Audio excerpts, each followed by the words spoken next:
예, 이 시간에는 계속해서 세 번째 로마서 3장으로 가보겠습니다. 로마서 3장.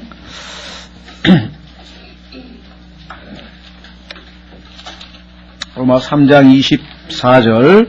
그리스도 예수님 안에 있는 구속을 통해서 구속에 대해서 우리가 성경 구절을 많이 찾으면서 좀 확인했고요. 그 다음에 하나님의 은혜로 값없이 의롭게 되었느니라. 그래서 의롭게 된다고 하는 성경의 아주 구원의 핵심 용어를 우리가 좀 자세하게 살펴보았습니다. 이제 25절에 이 예수님을 하나님께서 그분의 피를 믿는 믿음을 통하여 화해 헌물로 제시하셨으니 이것은 하나님께서 오래 참으심으로 과거의 죄들을 사면하사 자신의 의를 밝히 드러내려 하심이요. 자, 여기서 화해 헌물이라고 하는 단어, 영어의 propitiation이라는 단어인데요. 세 번째, 여기 3번에 있죠? 예, 화목제물, 왜 화목제물이라고 썼냐면요. 찬송가에도 아직도 이 용어가 많이 쓰이고 옛날 성경에 우리가 화목제물이라고 하는 말로 쓰였기 때문에 새로 번역을 하면서 화해 헌물이라고 했습니다. 이제 제물이라고 하는 말은 자꾸 이 불교나 유교의 제사 생각이 난다고 해서 offering이라고 하는 단어는 이제 드린다는 말이거든요. 그래서 헌물, 바칠 헌자를 써서 그것까지는 좋습니다. 그런데 화해와 화목은 조금 차이가 있거든요. 물론 용어가 정확한지 어쩐지 모르겠습니다만은 일반적으로 우리가 화해라고 하는 말이 성경에서 사용될 때에는 저 뒤에 7번 보십시오. reconciliation이란 말이 있어요. 여기 reconciliation 빨갛게 보이시죠? 예. 말이냐면 우리 화해하자. 둘이 사이가 안 좋은데 내가 저 양다리 저 중간에 서줄 테니까 양쪽에서 이쪽에 가서 화해할래? 이쪽에 가서 화해할래? 해서 사이가 나쁜 사이에 있었던 그 사이가 다시 회복되는 거, 그게 화해예요. 너무나 간단하죠. 그렇죠? 예. 자, 그래서 우리가 이제 예수 그리스도의 화해의 대사로 우리가 이제 죄인과 그렇죠? 하나님 사이를 중재해서 죄인과 하나님 사이는 지금 원수 사이잖아요. 성경에 보니까 원수. 우리가 하나님과 원수된 사이라고 했잖아요. 구원받기 전에. 그러니까 그렇게 아직도 원수된 사람들이 많이 있거든요. 하나님과. 그런 사람들을 우리가 중간에 가서 예수 그리스도를 소개해서 예수 그리스도를 통해서 화해시켜준다. 그래서 이건 아주 굉장히 간단한 개념입니다. 자, 이거 화해, 그 다음에 요 화해 헌물이라고 했을 때 요것은 뉘앙스가 조금 달라져요. 이 propitiation이라고 하는 단어는 어떤 의미냐. 요 redemption이라고 그러죠. 요거하고를 두 개가 합쳐질 뿐만 아니라 그 다음에 조금 더 다른 개념이 들어가요. 어떤 개념이 들어가야 되냐면 어떻게 표현을 해야 되냐. 진노를 가라앉힌다. 그 뉘앙스가 반드시 들어가야 돼요. 자, 우리 로마서 1장 한번 보십시오. 지금 하나님이 진노가 지금 관련이 되어 있거든요. 이 진노가 풀어져야 돼요. 그 진노를 풀어준다는 개념이 바로 이 화해 헌물이라고 하는 propitiation이라고 하는 단어 속에 들어가 있는 겁니다. 자, 로마서 1장 18절에 보시면요. 로마서 1장 18절에 보시면 이는 하나님의 진노가 불의안에서 진리를 억누르는 자들의, 여기 억누르는이 아니고 붙드는이라 그랬죠? 붙드는.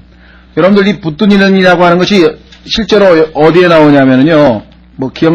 기억하실 분들은 기억해 주시면 좋겠는데요.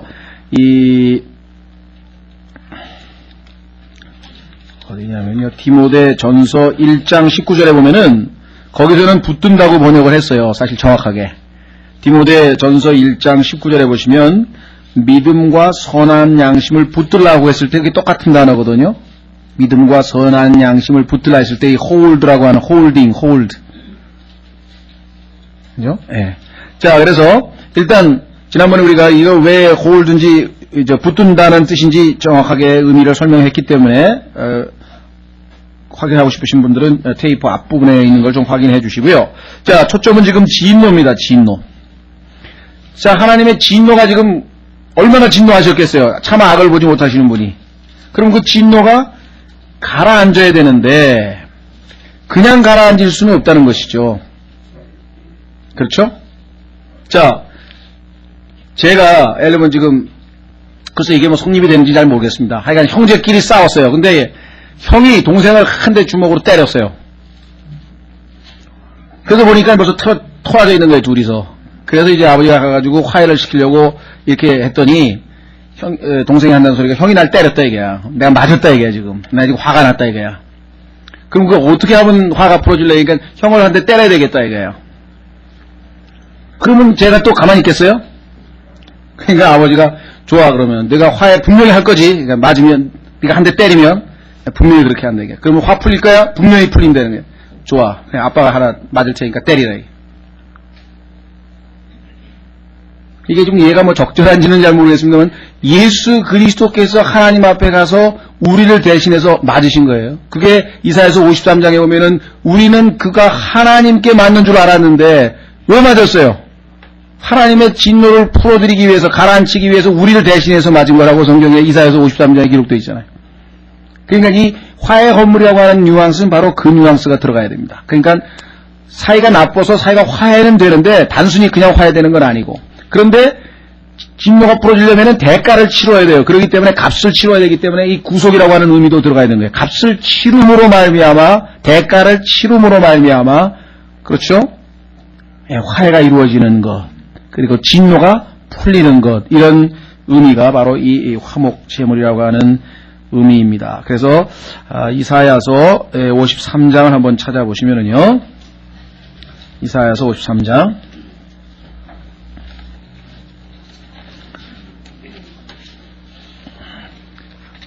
정말 너무나 마음이 뭉클하지 않습니까? 우리 같은 자를 위해서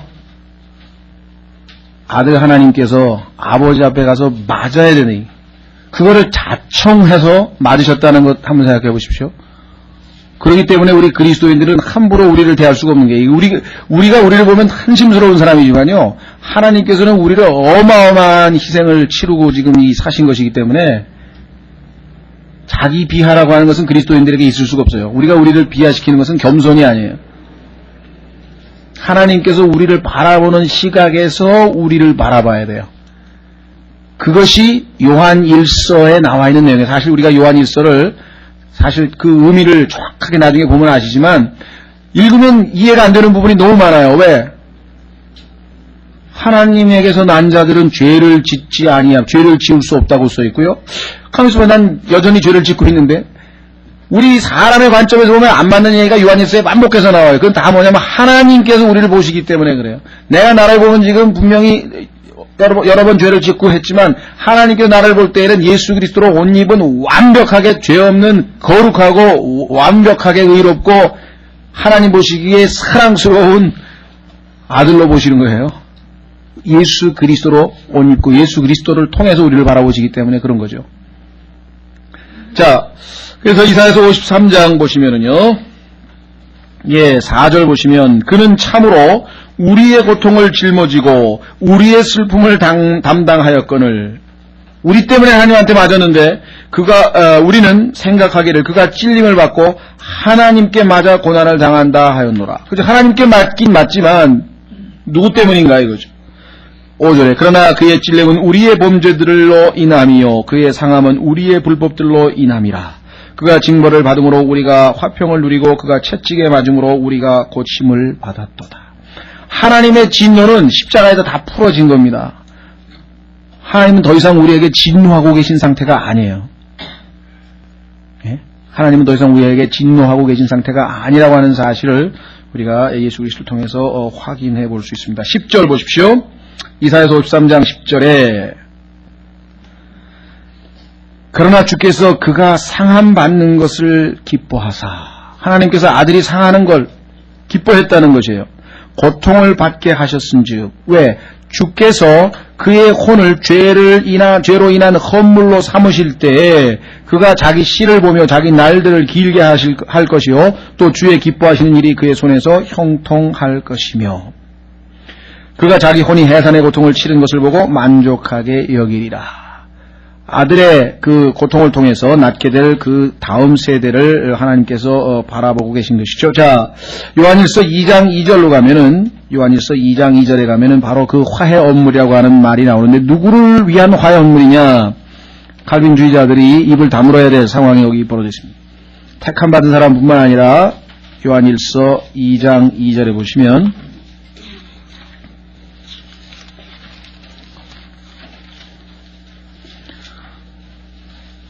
여러분들 아마 과거에 학교 선생님이나 또 아버지나 그런 사람들에게 또 선배나 윗사람에게 이게 잘못해가지고 얻어맞을까봐 두려워해 보신 적 있으시죠? 그렇죠? 가면 이제 사실 죄인들도 하나님 앞에 그 맞는 것, 심판당하는 것, 그 두려워하거든요. 그러나 더 이상 두려워할 필요가 없다. 예수 그리스도께서 우리의 화해물이 되셨다. 자, 요한일서 2장 1절서부터 보겠습니다. 나의 어린 자녀들아, 내가 이것들을 너에게 쓰는 것은 너희로 하여금 죄를 짓지 아니하게 하려 함이라. 만일 누가 죄를 지을지라도 우리에게 아버지와 함께 계신 변호자가 계시니 곧 의로우신 분 예수 그리스도시라. 그분께서는 우리의 죄들로 인한 화해 헌물이시니 propitiation이란 말이에요. propitiation. 우리의 죄들뿐 아니요 뭐라고 했습니까? 온 세상의 죄들로 인한 화해 헌물이시라.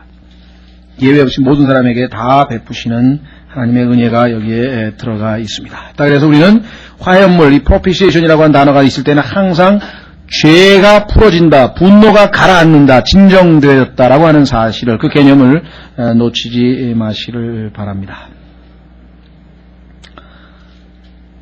자, 히브리서 9장 5절로 가보시면요, 이 화해헌물에 대해서 조금 더 이해를 돕기 위해서 히브리서 9장 5절에 가면은 히브리서 9장 5절.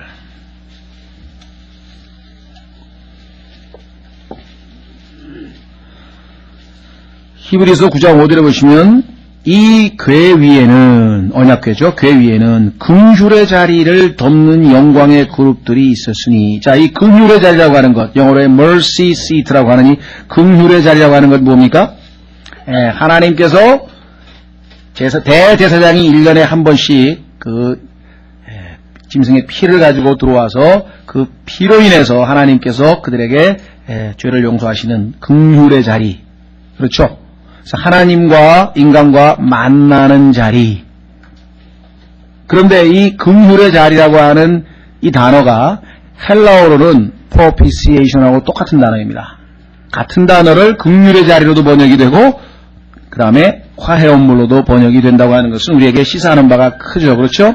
하나님께서 피를 보시고 진노를 푸신 거예요. 그래서 로마서 3장 24절에 피를 믿는 믿음으로 화해헌물로 제시하셨다고 했잖아요. 로마서 3장 25절에 그분의 피를 믿는 믿음으로 화해헌물로 제시했다는 얘기는 이 긍휼의 자리에서 일어나고 있는 현상과 동일한 현상이라고 하는 사실을 우리가 확인을 해볼 수가 있습니다. 그렇죠? 예. 자, 그래서 이제 우리는 세 번째 개념까지 봤죠. 예. 이 화해 헌물, 예수님, 화목제물이신 예수님에 대해서 우리가 고린도전서 6장 7절을 보면 조금 더 이해가 될지 모르겠습니다. 한 구절만 더 찾아보고 다음 주제로 넘어가겠습니다. 고린도전서 6장에 보면은요, 7절, 고린도전서 6장 7절에 보시면 예, 교회 안에서 이 성도들 간에 분쟁이 발생했을 때 그것을 세상 그 판사에게 가서 이 재판을 하는 경우를 두고 바울이 이것은 잘못된 것임을 지적을 하고 있는 내용이죠. 그렇죠? 예, 그래서 이렇게 이야기를 합니다. 4절에 보시면 그런즉 너희가 만일 이 세상 삶에 속한 일들을 판단하려거든 교회 안에서 가장 작게 여기는 자들을 세워 판단하게 하라. 왜? 교회는 영적인 것들을 다루는 데인데 그 세상적인 것은 훨씬 수준이 낮으니까 그거는 아예 좀 수준이 낮은 사람이 그냥 누가 봐도 쉽게 판단하게끔 그렇게 지금 약간 비꼬는 거죠. 왜? 너희들이 어쩌면 그러냐 얘기를 하는 거죠. 오전에 나오죠. 내가 너희를 부끄럽게 하려고 말하노라. 너희 가운데 지혜로운 사람이 하나도 없다니 그 말이 사실이냐? 자기 형제들 사이에서 판단할 수 있는 사람이 단 한 사람도 없단 말이냐? 오히려 형제가 형제를 고소하며 그것도 믿지 않는 자들 앞에서 하는도다. 그러므로 이제 너희 가운데 전적으로 허물이 있나니 그 까닭은 너희가 서로를 고소하기 때문이라. 차라리 너희가 부당한 일을 당하는 것이 낫지 아니하며 차라리 빼앗기는 것이 낫지 아니하냐. 이것이 예수 그리스도께서 죄인들을 대신해서 하나님 앞에 서 계신 것입니다. 차라리 예수님께서는 부당한 일을 차라리 빼앗기는 것이 낫지 아니하냐. 그래서 우리 주님께서 당하신 그걸로 인해서 우리가 대신 하나님 앞에 호의를, 은총을 얻게 되었다라고 하는 것이죠. 자, 다시 우리는 로마서 3장으로 돌아가겠습니다. 로마 3장에서 또 한 가지 우리가 용어 하나가 나오는데, 그 중에 하나는, 여기는 지금 안 썼습니다만은 오래 참으심이라고 하는 말을 썼습니다. 오래 참으심. 오래 참으심의 측면은 두 가지가 있습니다. 지난번에 우리가 성경을 통해서 이미 공부했죠. 뭐라고 그랬습니까? 예수 그리스도께서 오시기까지 이방인들이 수없이 많은 죄를 졌어요. 그렇죠? 근데 하나님께서 그때마다 즉각적으로 심판하지 아니하고 다 눈 감아 주었다 그랬죠? 사도행전 17장에서 그렇죠? 다 눈 감아 줬어요. 그게 바로 여기 나와 있는 바로 뭡니까? 오래 참으심입니다. forbearance라고 하는 말인데요. 오래 참는다고 표현하기도 하고, 심판을 내리는 것을 억제한다는 뜻도 있고, 그러니까 심판 안 하고 그냥 넘긴 거예요. 넘겨준 게 넘어간 거예요. 우리말로 넘어가서. 자, 그러나 사실은 얼마든지 심판할 수 있고 또 벌을 줄 권리도 있어요. 아니면 어떤 사람이 지금 그 빚을 지고 있는데 그 빚을 요구할 권리가 있는 채권자가 지금 빚을 요구를 안 하는 거예요. 달라고 요구를 안 하고 그냥 내버려 두는 거예요. 그렇죠? 네. 자, 또 넘어갔어요. 한 달. 또 못 갚았어요. 2달. 또 못 갚았어요. 3달. 그래서 지금 계속해서 지금 빚은 늘어나고 있는데 채권자가 달라고 할 수 있는데 달라고 하질 않아요. 그래가지고 드디어 이제 연말이 됐어요. 만기. 그러면 이제 한꺼번에 다 갚아야 되잖아요. 근데 뭐 여태까지 매달 못 갚았는데 어디 있어요? 그러니까 어떻게 해요? 그 채권자가 자기 장부에 이 사람이 지금 마이너스가 계속 났을 거 아니에요. 마이너스. 그거를 아예 어떻게 했어요? 없애버린 거예요. 그러면 채권자가 장부를 없애버렸으니까 갚을 필요가 있어요, 없어요? 없어진 거죠. 그게 바로 지금 그 밑에 나와 있는 사하심의 사면이라는 뜻이에요. 오래 참으심으로 과거의 죄들을 사면하사 자신의 의를 밝히 드러내려 하시며, 어떻게? 화해 헌물로 제시하셔가지고. 자, 그러니까 이 오래 참으심과 그 다음에 사면과는 밀접한 연관이 있습니다.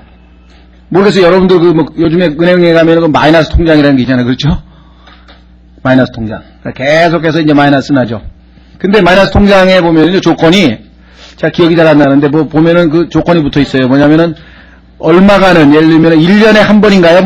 한 번은 플러스로 올라가야 돼요.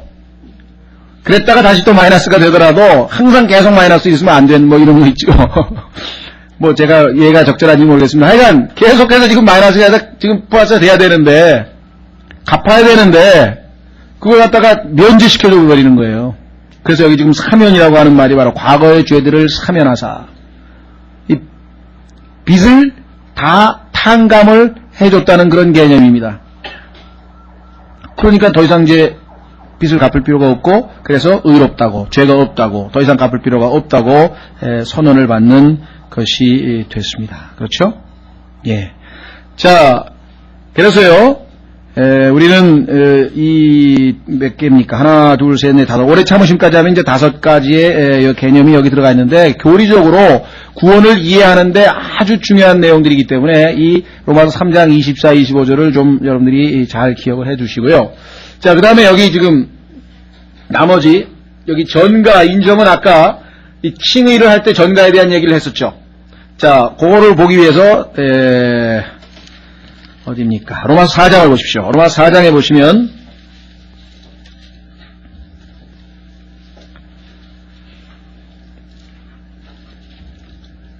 6절. 자, 로마서 4장 6절에 보시면 다윗의 경우죠. 행위가 없어도 하나님께서 의를 인정하시는, 이때 이 인정이라고 하는 단어 여기 있잖아요. 전가, 인정. 이게 번역을 우리는 인정이라고 번역을 했죠. 그렇죠? 자, 행위가 없어도 하나님께서 그를 인정하시는 사람의 복됨에 관하여 다윗도 묘사하여, 행위가 하나도 없는데 하나님께서 의를 그에게 전가시켜줬다. 이르되 자기 불법들을 용서받고 자기 죄들이 가려진 자들은 복이 있으며 주께서 죄를, 여기 나와 있네요, 전가, 이게 인정이란 말이에요. 인정하지 아니하실 사람은 복이 있도다 함과 같으니라. 분명히 빚이 있는데 그 사람의 그 장부에다가 빚을 안 적는 거예요. 그 빚을 갚을 필요가 없는 거 아니에요. 그렇죠? 자, 뿐만 아니라 빚이 없는 것은 물론이고 거기다가 뭐 의의를 전가시켰다 그랬죠. 그러니까 하얀 게 하나도 없는데, 예를 들면 나는 회사에서 일한 게 하나도 없는데 거기다가 그 통장에다 월급을 딱 넣어준 거예요. 하나님께서 하신 게 바로 그거예요. 그러니까 행함이 없는데 하나님께서 의의를 전가시켜 주시고, 반대로 여기 나와 있는 것처럼 불법이 용서받고 죄들이 가려진 자는 복이 있나니 죄를 인정하자. 죄가 분명히 있어서 내 통장에 빚이 들어가 있어야 되는데, 기입이 돼야 되는데 그것이 기입이 안 되고, 그렇죠? 자, 그 저변에는 바로 아까 고린도후서 5장 21절에서 제가 설명한 그 내용입니다. 그렇죠? 예.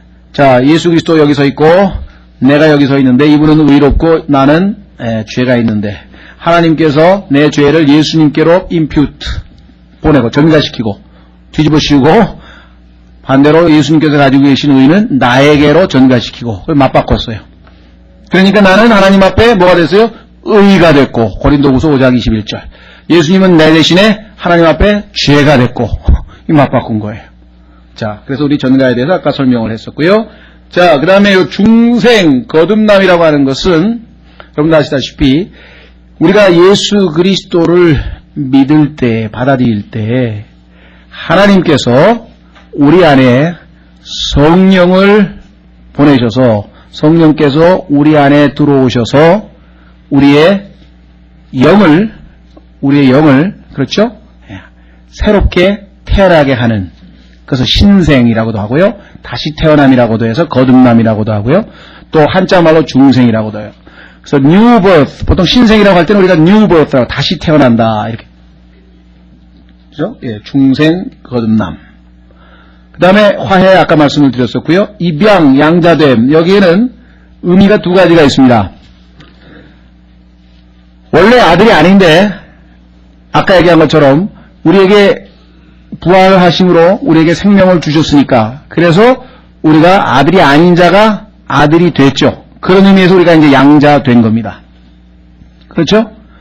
뿐만 아니라 성경에서 사용하는 양자됨이라고 하는 데에는 또 한 가지 의미가 있어요. 그것은 뭐냐면 아들이지만 상속권을 인정하지 않고 있다가 어느 시점에 됐을 때, 예를 들면은 그냥 왕자로 있다가 한 10살쯤 되니까 세자로 봉해가지고 왕이 상속권을 인정하는 세자로 책봉을 하죠. 그와 같은 것을 또 입양이라 그래요. 양자됨이라 그래요. 그러니까 우리는 아들이 아닌데 예수 그리스도로 인해서 생명을 받아가지고 일단 아들이 됐고, 뿐만 아니라 뭐예요? 상속권을 우리가 하나님으로부터 받아서 후계자, 즉 상속을 받을 사람이 됐고, 그런 의미에서 이 양자됨이라고 하는 것은 두 가지 의미를 다 가지고 있다. 그 다음에 거룩하게 됨, 성화. 이것도 조금 많은 사람들이 조금 오해를 하고 있습니다. 그것은 뭐냐면 보통 우리가 얘기할 때 여기 나와 있는 칭의는 과거의 구원이고 성화는 현재적 구원이고 영광스럽게 되는 것은 미래적 구원이다. 보통 이렇게 얘기들을 많이 하거든요. 그런데 성경에 보면은 성화라고 하는 것도 과거, 현재, 미래로 나누어져요. 그 얘기는 뭐냐면 예수 그리스도를 믿는 순간에 하나님께서 우리를 이미 거룩하게 만들어 놓으셨다고 성경 곳곳에 기록을 했어요. 다만 그렇기 때문에 그때부터 우리가 거룩한 삶을 살아가는 그 과정, 그것도 역시 또 현재적 성화라고 얘기를 합니다. 그 다음에 마지막 순간에 영화하고 이 영화를 미래적 성화라고 해요. 미래적 성화. 그 얘기는 뭐냐면은 우리의 몸 자체가 완전히 영광스럽게 되면서 이제 우리의 영과 혼과 몸 전체가 하나님 앞에 온전히 거룩해지는 것이죠. 그래서 이 영화. 그래서 이 성화에 대한 얘기는 나중에 로마서 8장에 보면은 생략되어 있고 바로 영화로 넘어갑니다. 그런데 과거 시제로 되어 있어요. 과거 시제로. 하나님 보시기에는 이미 우리가 영광스럽게 되었다고. 그러니까 영광스럽게 되지 않을 그리스도인은 한 사람도 없는 거예요. 그런데 일부, 제가 기억이 정확하지 않습니다만은 일부 이 그리스도인들 중에서 영은 영과 혼은 영화롭게 됐는데 어떤 사람은 몸이 영화롭게 안 될 사람이 있다든가 아니면 일부 영혼 몸 전체가 우리는 다 하나님 앞에 영광스럽게 되는데 몸과 혼과 영의 일부는 안 되는 사람이 있는 것처럼 그렇게 가르치는 경우가 가끔 있습니다. 그래서 혹시 그런 거를 이렇게 들으시면은 우리의 영과 혼과 몸이 다 거룩게 되는 거예요. 누구든지 거듭난 하나님의 자녀는. 그러니까 이 땅에서 우리가 주님을 잘 섬기고 거룩하고 헌신되게 산 사람은 다 영광스럽게 되고 그렇지 않은 사람은 일부는 몸은 영광스럽게 안 된다든가 이런 식으로 가르치는 그 부류들이 좀 있는 것 같아요. 그러나 성경은 그렇지 않습니다. 예수 그리스도의 몸된 지체들은 예수 그리스도께서 영광 받으신 것처럼 다 영광스럽게 될 것이다. 그래서 우리가 조심하셔야 될 것은 다만 우리가 이 보상에 있어서 그렇죠? 그리스도의 심판석에 있어서 그 보상에 있어서 보상을 못 받는 거와 관계되어 있는 거지 그 사람이 영광스럽게 안 된다고 하는 쪽으로 몰고 가면 안 된다. 그 다음에 이 속죄라고 하는 단어인데요. 이 속죄, expiation이라는 단어는 성경에는 없습니다. 성경에는 우리가 속죄라고 했을 때 보통 atonement라고 하는 말을 쓰는데 성경에는 없는 단어인데 신학적으로 많이 사용을 해요. 그래서 속죄 또는 죄 씻음이라고도 번역이 됩니다. 죄 씻음. 자, 그 다음에 여기 나와 있는 영적 할례, 우리가 지난번에 한번 골로새서 2장에 나와 있는 영적 할례에 대해서 한번 언급을 했었죠. 그래서 이런 용어들 정확하게 좀 잘 개념을 기억을 좀 해 주시길 바라고요. 예, 그래서 우리는 이제 3장 26절로 갑니다. 3장 26절까지 했지만 26절마저 자, 내가 말하거니와 이때 자신의 의를 밝히 드러내사 자신도 의로우시며 또한 예수님 믿는 자를 의롭게 하시는 이가 되려 하심이라. 이것을 우리가 잘 이해해야 된다 그랬죠. 하나님은 결코 우리를 의롭게 하시기 위해서 자신의 의로움을 손상당하실 수 없기 때문에 그래서 자신의 의부터 먼저 밝혀야 되겠죠. 자, 내가 이 죄인을 보고 의롭다고 선포하는데 이 일을 달 자가 하나도 없게끔 하나님께서 미리 다 해놓으셨다는 것이죠. 그래야지 만약에 하나님께서 의롭다고 했는데 만약에 이의가 제기돼가지고 그게 무효화될 수도 없는 거 아니에요. 그렇죠? 그래서 하나님이 먼저 의로우셔야 의로운 심판하실 수 있어요. 죄인을 보고 의롭다 하실 수 있어요. 근데 그 죄인을 보고 의롭다 하셔도 하나님은 절대적으로 의롭다. 왜? 이미 죄에 대해서 심판이 예수 그리스도에게 내려졌기 때문에. 자, 그래서 아주 중요한 내용들이 26절에 나와 있고요. 자, 27절. 그런즉, 자, 그러니 믿음으로 거저 은혜로 의롭게 됐으니 자랑할 때가 어디 있느냐? 없죠, 당연히. 그렇죠? 구원받은 것에 대해서 우리가 자랑할 때는 없다. 오히려 찬송하고 기쁨으로 우리가 즐거워하고 이럴 수는 있겠죠. 자, 한번 확인해 보겠습니다. 계시록 5장 9절. 계시록 5장 9절에 가시면은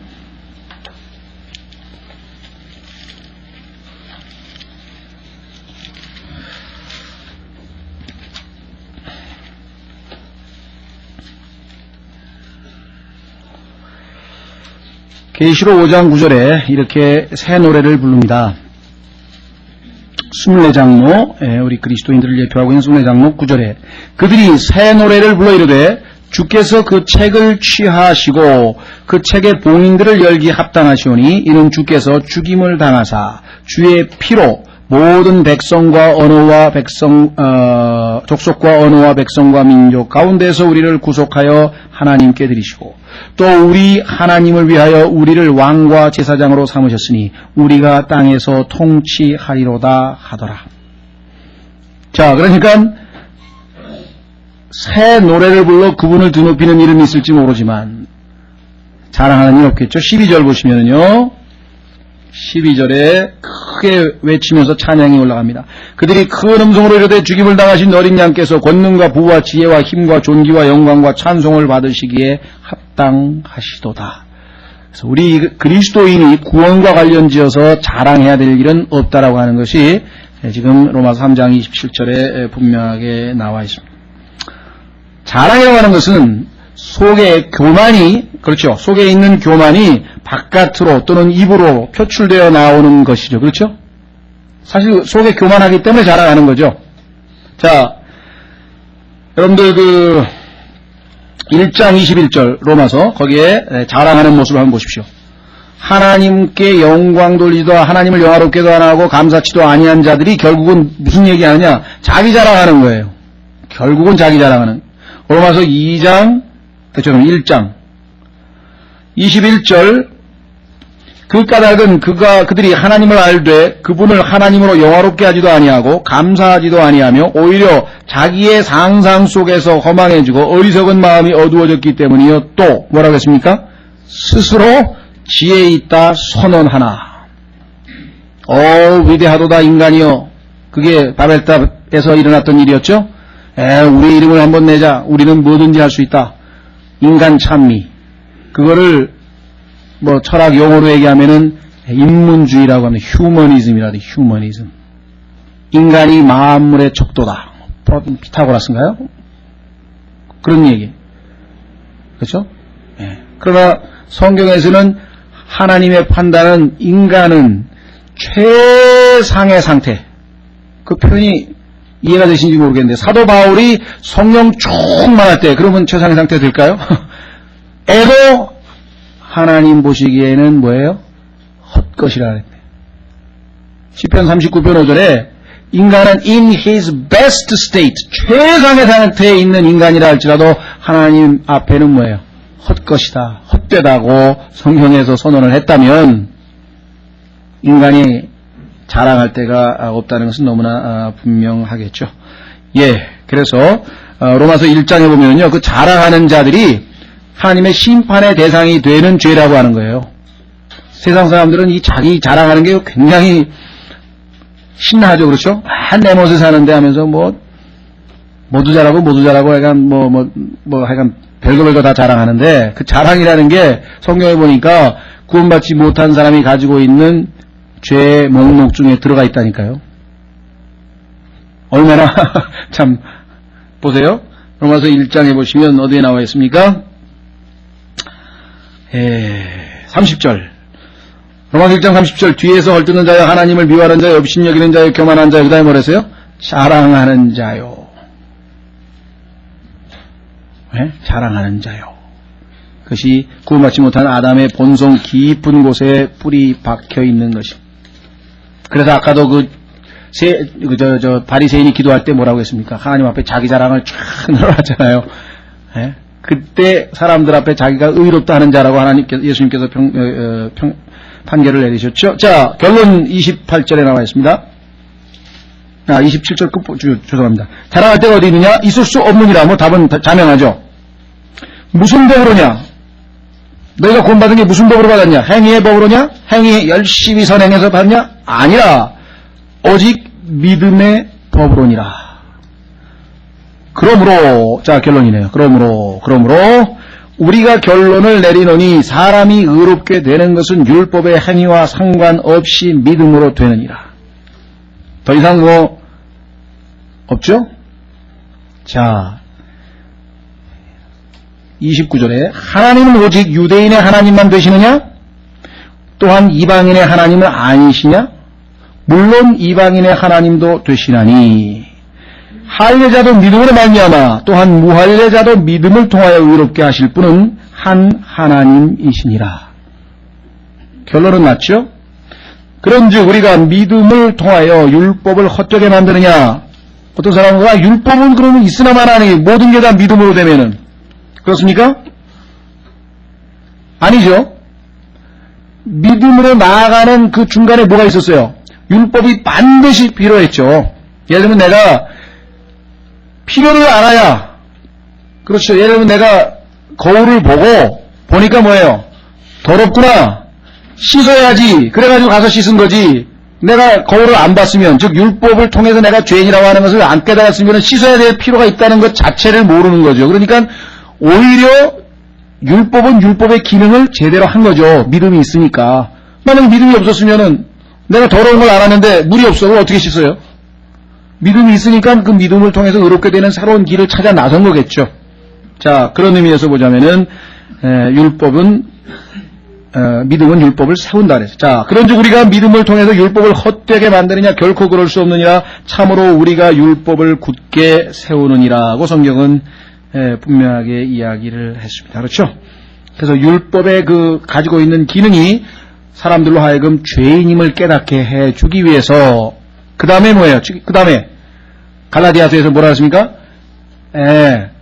이 사람은 지금 무슨 역할을 했어요? 훈육 선생님이니까 이제 진짜 주님이 오신 그 진짜가 오니까 뭐예요? 그분에게 보내주는 역할을 했다 그랬잖아요. 화해 선생님이 이제 학교 선생님한테는 보낸 거죠. 그죠? 자, 그래서 우리는 결론으로 28절을 우리가 이 로마서 3장에서 이제 결론은 이제 확실하게 내려졌습니다. 그렇죠? 결론을 내리라니 사람이 의롭게 되는 것은 율법의 행위와 상관없이 믿음으로 되느니라. 자, 이제 우리가 결론을 얻었지만 구체적으로 이제 이 믿음으로만 의롭게 된다고 하는 사실을 이제 보완 설명하기 위해서 이 로마서 4장이 기록되어 있습니다. 특히 아브라함, 그러면 율법 이전이죠.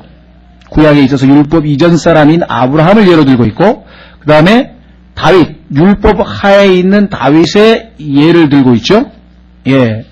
자, 그래서 율법 하에 있던, 율법 하에 있지 않던 간에 하나님 앞에 의롭게 될 수 있는 방법은 유일하게 다름 아닌 믿음이라고 하는 사실을 지금 여기서 지적하고 있습니다. 자, 보십시오. 그런즉 육체에 관한 우리 조상인 아브라함, 유대인입니다. 무엇을 얻었다고 우리가 말하리요? 이는 만일 아브라함이 행위로 의롭게 되었으면 그 일에 대하여 자랑할 것이 있으려니와 하나님 앞에서는 없기 때문이니라. 자, 문제는 여기에 있네요. 3절에 성경 기록이 뭐라 말하느냐? 아브라함이 하나님의 말씀을 믿음에 그것을 그에게 의로 여기셨느니라 하느니라. 이제 일하는 자는 품삯을 은혜로 여기지 아니하고 빚으로 여기거니와. 열심히 일했으니까 주인이 일한 만큼 싹쓸 줘야 되죠. 그런데 일을 하지 아니할지라도 5절 경건치 아니한 자를 의롭다 하시는 이를 믿는 자에게는 그의 믿음을 의로 여기시느니라. 자, 여기까지가 지금 아브라함의 케이스인데, 문제는 어디에서 발생하느냐? 여러분 잘 아시는 야고보서에서 이제 문제가 발생합니다. 자, 분명히 지금 로마서 4장 2절에서는 아브라함이 행위로 의롭게 되었으면 그 일에 대해 자랑할 것이 있으려니와 하나님 앞에서는 없다고 지금 했단 말이에요. 근데 지금 야고보서에서는 분명하게 하나님 앞에, 아브라함이 행위로 의롭게 되었다고 기록되어 있죠. 한번 확인해 보겠습니다. 야고보서 2장. 야고보서 2장.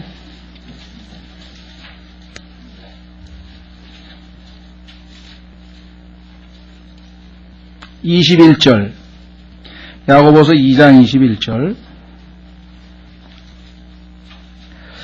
우리 조상 아브라함이 자기 아들 이삭을 제단 위에 드릴 때 행위로 의롭게 되지 아니하였느냐?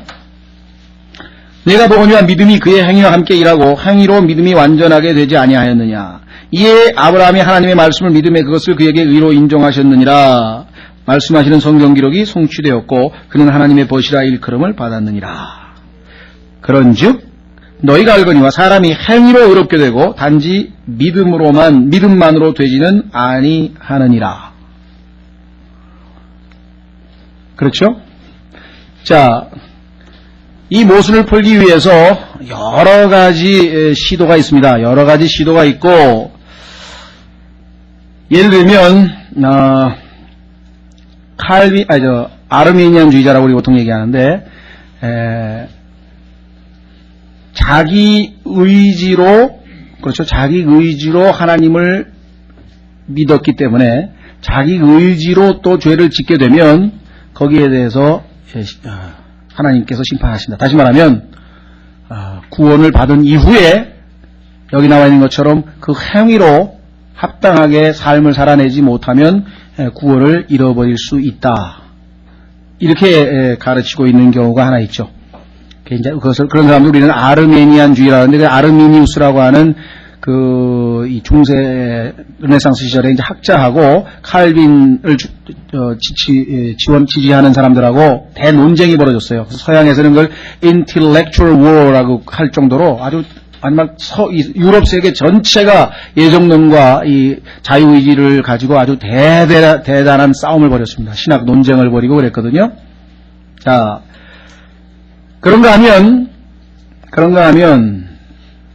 우리 바이블 빌리버 중에서 이 세대주의를 따르는 사람들의 경우죠. 우리 같은 사람들이 뭐라고 얘기하는 거 아니?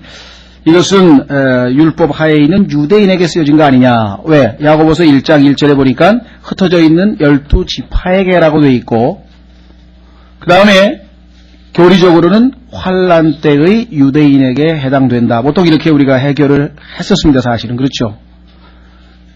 근데 그게 과연 성경적으로 맞는 거냐? 여기에 대해서 똑같은 바이블 빌리버 중에서 그렇게 설명 안 하고 제3회 그게 아니라고 주장하시는 분들이 또 있어요. 지금까지 아마 여기 계신 분들은 제가 보기에는 첫 번째 민사가 없는 것 같고, 두 번째로 지금 거의 아마 대부분 공부를 하시고 그렇게 받아들였고, 제가 그렇게 가르쳤으니까 저도 그렇게 아니죠. 저한테 안 배우신 분들도 그렇게 아마 배우셨을 겁니다.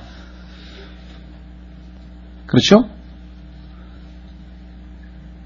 그래서 이거는 행위로 의롭게 되는 특별한 시대, 즉 구약과 환란이라고 하는 그 시대에 특수하게 해당되는 것이다. 우리가 보통 이렇게 이 얘기들을 했는데, 성경적으로 과연 맞을 것인가? 그걸 좀 제가 다음 시간에 한번 좀 성경을 잘 찾아가면서 이야기를 좀 하려고 합니다. 왜냐하면 야고보서 1장 1절에 보면은 흩어져 있는 유대인이라고 했을 때, 성경에 보면은 그 흩어진 사람들이 사도행전 8장 때 보면 나오죠. 그렇죠? 그러니까 유대인이긴 하지만 그리스도인이었다고 하는 것이 지금 문제예요. 그렇다면 이 사람들은 이미 구원을 받은 사람들의 얘기거든요. 그렇죠? 자, 보세요. 하나님께서 이스라엘 민족을 구속시켰어요. 출애굽했어요. 6월절. 그 다음에 어떻게 됐어요? 율법을 그 후에 주었죠. 그러니까 율법 지켜서 구원받으라는 얘기가 아니죠, 지금. 그리스도인도 마찬가지예요. 구원받은 다음에 선한 행위를 하라 그랬지. 선한 행위로 노력해서 구원받으라는 얘기는 아니라 이 말이에요.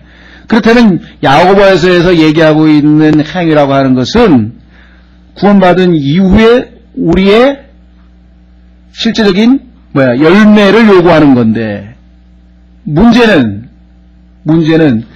그러면 의롭게 된다고 하는 용어를 어떻게 해석해야 될 것이냐 이 말이죠. 자, 성경에서 보면은 이 의롭게 된다고 하는 용어는 우리가 처음에 하나님 앞에서 의롭게 되는 게 하나 있죠. 그 다음에 계속해서 우리의 삶이 뭐예요? 성경에 보니까 우리가 성경을 주신 목적 중에 하나가 의로 혼육하, 의로운 삶을 살게 함이라 그랬잖아요. 그래서 구원받은 다음에 의로운 삶을 살 때는 어떻게 돼요? 사람들이 저 사람 믿는 사람이구나.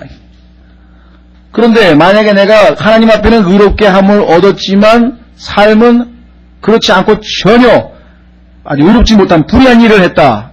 그러면은 뭐예요? 사람들 앞에서는 내가 의롭다 함을 얻을 수가 없다는 거죠. 그러니까 실제적으로는 이미 내 안에 들어있는 의를 바깥으로 사람들에게 내어 보이라고 빌립보서에서 얘기를 했는데, 그 내어 보이지 못하는 경우에는 사람들 보기에 내가 의롭지 않다 이거죠. 그래서 여기서 지금은 핵심은, 이건 이제 결론을 내리는 건 아니고요. 생각을 해보십시오. 로마서에서 얘기하는 것은 하나님 앞에서 의롭다함을 받느냐 안 받느냐의 문제고, 야고보서에서 얘기하는 것은 그 하나님 앞에 의롭다함을 입은 사람이 사람들 앞에서의 삶을 어떻게 살아내느냐의 얘기지, 야고보서 2장에 나와 있는 얘기가 죄인이 의롭게 돼서 구원받는 문맥이 전혀 아니라고 하는 것이에요. 근거를 다음 시간에 찾아서 왜냐하면 성경 많이 찾아야 돼. 히브리서도 찾아야 되고 쭉 찾아서 확인을 해봐야지만 여러분들이 이제 과거에 내가 배운 거하고 가만히 있어봐. 이게 어떤 게 맞는 건지. 왜냐하면 이미 대부분의 경우에 이게 환란시 유대인에게 적용되는 구원 방법으로 얘기를 했는데, 그렇죠? 성경 어디에도 행위로 구원받을 수 있는 방법은 없다고 아까 얘기했잖아요. 할례자도 무할례자도 다 믿음이라고 얘기했잖아요. 자, 그럼 환난 때 가서 끝까지 견디는 자는 구원을 받는다고 했을 때는 그것도 무슨 말이냐? 그것을 문맥을 보면은요, 그때는 예수님께서 재림하셨을 때 그 칼에 죽임을 당하지 아니하고 생명을 보존해서 육체가, 그러니까 다시 말하면 혼이 구원받는 얘기가 아니고 육체가 죽지 않고 살아남는다는 의미예요. 거기에 보면은. 그래서 천년왕국으로 들어간다는 얘기거든요.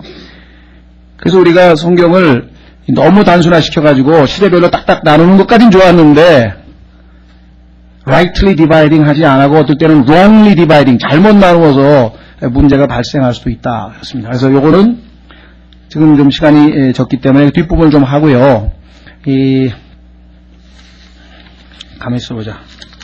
시간이 몇 분이죠?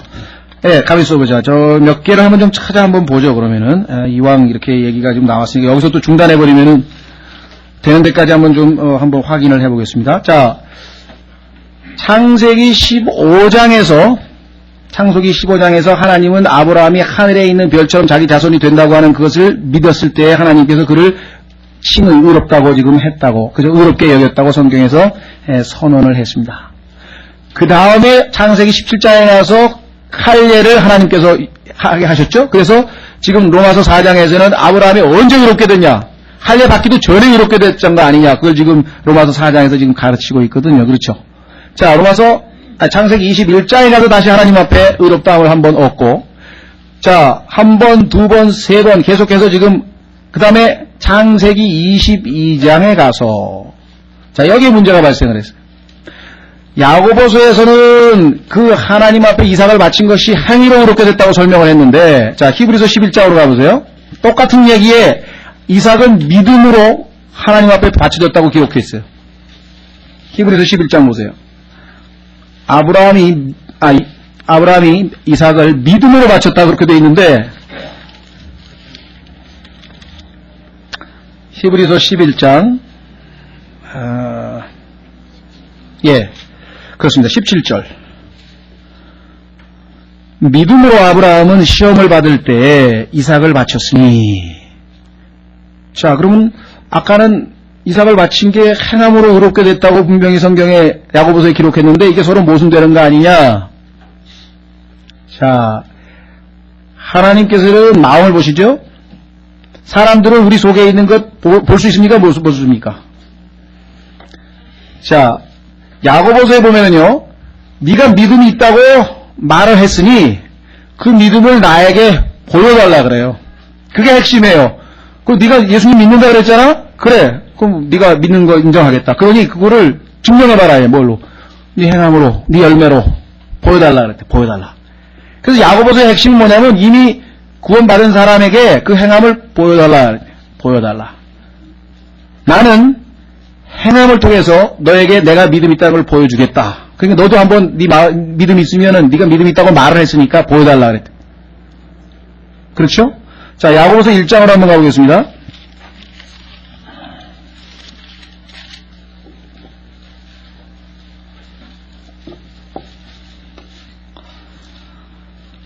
아까 우리는 히브리서 11장에서 뭐라고 하냐면 아브라함이 시험을 받을 때라 그랬어요. 그때 trying이라고 하는 말을 썼는데 시험 받을 때. 그러니까 시험을 받을 때. 그러면은 하나님께서 의롭다함을 얻고 계속해서 믿음으로 지금 아브라함이 살아가는 가운데 하나님께서 뭐예요? trying, 한번 시험을 한 거죠? 그래서 입증을 한 거죠. 그렇죠? 자, 야고보서 1장에 보시면 뭐라고 되어 있습니까? 하나님과 주 예수 그리스도의 종 야고보는 널리 흩어진 12지파에게 문안하노라. 나중에 보시면 아시지만요. 이 흩어진 12지파가 사도행전에 나오고 베드로 전서에도 나옵니다. 그런데 그게 다 그리스도인들이에요. 그러나 여기는 유대인 그리스도인에 해당되는 거겠지만은, 그러나 일반적으로 환란 때 유대인에게 해당된다고 할 때는 그리스도인이 아닌, 구원 안 받은 유대인을 대상으로 지금 해석을 했거든요. 여기 보면은 구원 안 받은 유대인으로 성경을 해석해가지고는 안 맞는 얘기가 너무 많이 나와요. 자, 보십시오. 2절에 내 형제들아 너희가 여러 가지 시험에 빠질 때에 그것을 다 기쁨으로 여기라. 자, 그러니까 구원받은 사람이 시험에 빠질 때가 이 야고보서의 문맥이잖아요. 그렇죠? 히브리서에서도 지금 뭐예요? 시험 받을 때에 어떻게 했다고요? 믿음으로. 그렇죠? 예. 자, 그러니까 지금 야고보서의 핵심은 뭐냐면은 구원 안 받은 사람이 행함으로 의롭게 돼서 구원받는다는 얘기가 전혀 없다는 얘기예요. 그 얘기가 아니고 이미 구원받은 사람이 그 안에 구원이 있다고 하는 사실을, 의롭게 됐다고 하는 사실을 하나님께서 시험할 때 그걸 입증해 보이라는 거죠. 그 얘기가 지금 바로 나와 있습니다. 그래서 한번 이 야고보서 1장에 나와 있는 거하고요. 그 다음에 야고보서 2장 20절.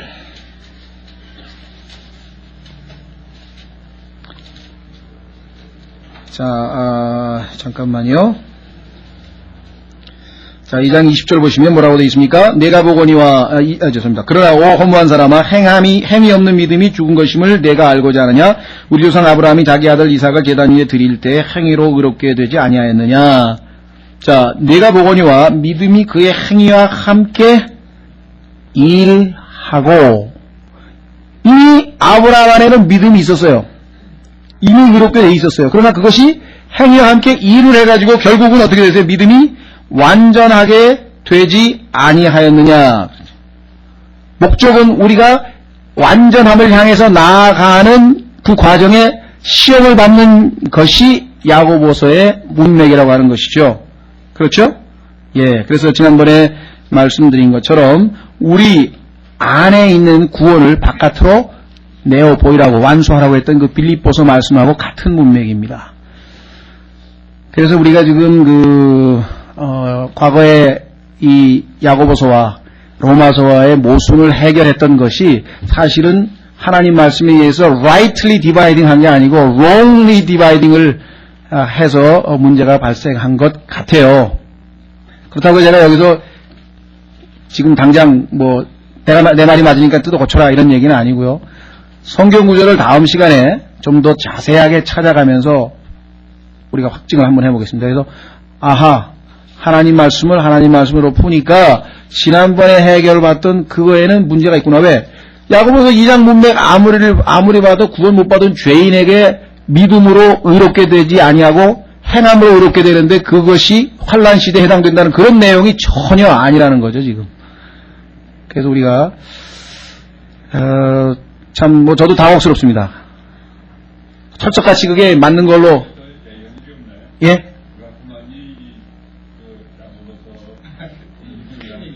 틀린 얘기를 했는데 그 중에서 한 가지는 얘기를 했어요. 그러니까 야고보서의 경우에는 사람 앞에서 의롭게 되는 거라는 얘기를 하기는 했는데 여전히 지금 러커먼 박사의 입장은 이 환난 시대에 적용되는 그 구원 방법으로 믿음 플러스 행위라고 그랬거든요.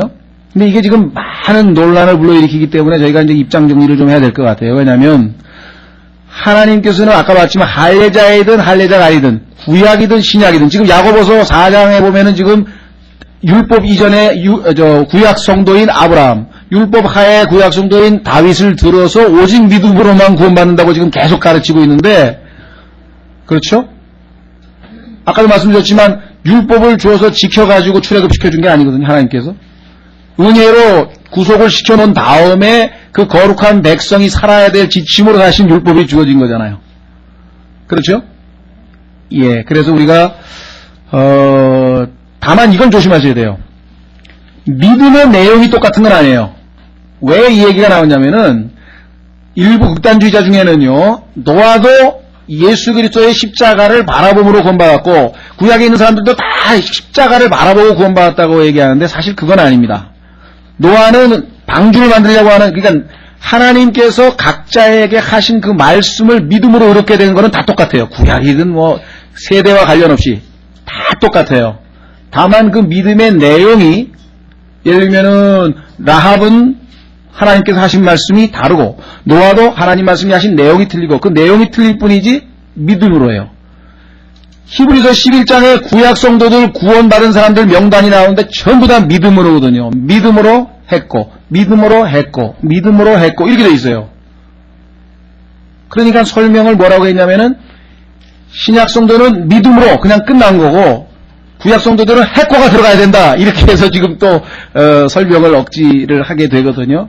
이 문제는 우리가 이제껏 생각했던 거하고 조금 틀리기 때문에 다음 시간에 조금 제가 오늘 뭐 이 주제를 하려고 한 건 아니고 그냥 잠깐 언급을 하고 다시 한 시간을 들여서 다시 저희가 공부를 하려고 했는데 조금 그냥 의문만 던져놓고 그냥 어리벙벙하게 그냥 만들어놓고 제가 그냥 덮을 것 같아서 조금 더 길게 얘기를 했거든요. 그러니까 조금 여러분들도 생각을 해두셨다가 다음 시간에 첫째 시간에 이 문제를 나름대로 한번 정리를 할 테니까 여러분들이 보시고 아하 이게 더 맞지 않겠는가.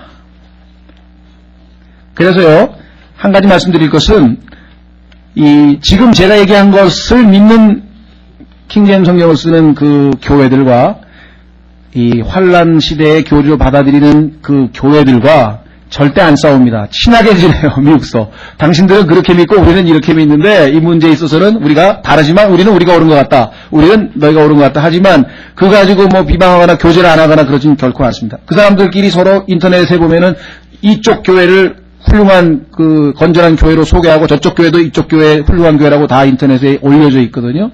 우리가 그걸 좀 조심을 하시고요. 우리가 러프만 형제를 통해서 세대주의를 배운 교회들 중에서도 이 얘기를 교회에서 얘기를 한 교회가 있고 안 한 교회가 있어요. 왜냐하면 아직 충격 때문에 어떻게 하면 이거를 정확하게 정리를 해서 얘기를 할 것인가 지금 다 고심들을 하고 계신데 저는 의도적으로 터뜨린 게 아니라 로마서 성경 공부를 하다 이 얘기가 나왔기 때문에 이 얘기를 지금 안 할 수가 없어서 지금 제가 하고 넘어가는 거거든요. 그래서 다음 시간에 하여간 현재까지 제가 보기에 성경 관련 구절들을 다 동원해서 여러분들에게 제시할 테니까 여러분들이 각자 보기에 아무래도 나는 아직 과거에 한 게 아무래도 맞는 것 같다고 생각하시면 일단 그렇게 놔두시고요. 또 저희도 새로 바꾸실 분도 그걸로 인해서 그거 틀렸어 이제 가지고 쫓아가가지고 막 찾아가지고 틀렸다고 하지 마시고 나는 지금 생각이 이렇게 바뀌었다. 근데 내가 보기에는 이게 더 성경적인 근거가 있지 않느냐. 그리고 특히 야고보서의 문맥상 봤을 때 이게 절대로 구원 안 받은 사람하고 얘기하는 게 아니라고 하는 것만 확실하면 분명해지지 않겠는가. 그리고 왜 이야기를 결국은 언젠가는 해야 되냐면요. 이 세대주의를 믿는 사람들이 이단이라는 소리를 하는데 그 이단이라고 할 때 우리를 첫 번째 짚는 게 뭐냐면은 성경에서는 오직 믿음으로 구원을 얻게 되어 있는데 믿음 플러스 행위로 구원받는다는 이단을 가리킨다 이렇게 얘기를 해요. 근데 그 말이 틀린 말이 아니라는 거죠. 지금 거기에 지금 문제의 심각성이 있는 거예요. 표현을 우리가 잘못해버린 거거든요.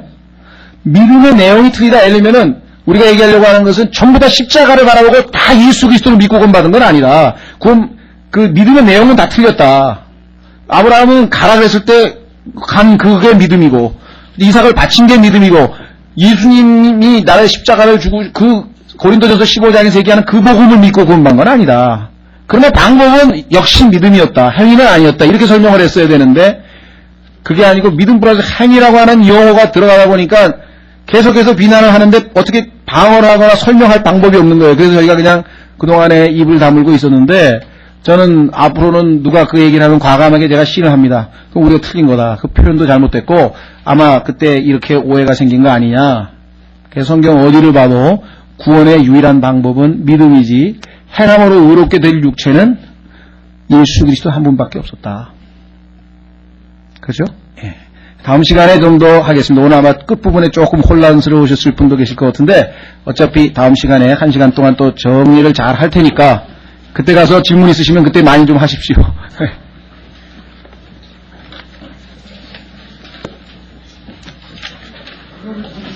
예. 구약에도 믿음의 구원에 영원한 보장이 되는 겁니까? 그렇죠. 구원의 영원한 보장은 믿음으로 은혜로 되는 거니까. 하박국 2장 4절에 자기 믿음으로. 예, 그러니까 이제 그 믿음의 내용에 대해서도 좀 이제 얘기를 할게요. 그러니까 지금 말씀한 것처럼 지금 얘기한 거를 받아들이기 어려운 성경 구절이 몇 구절이 있는데 그 중에 하나가 바로 구약의 믿음과 신약의 믿음의 차이점이거든요. 하나는 선물로 주어진 것이고 하나는 자기 의로 나타난 것이기 때문에 그 다음 시간에 제가 그 얘기를 하겠습니다. 예.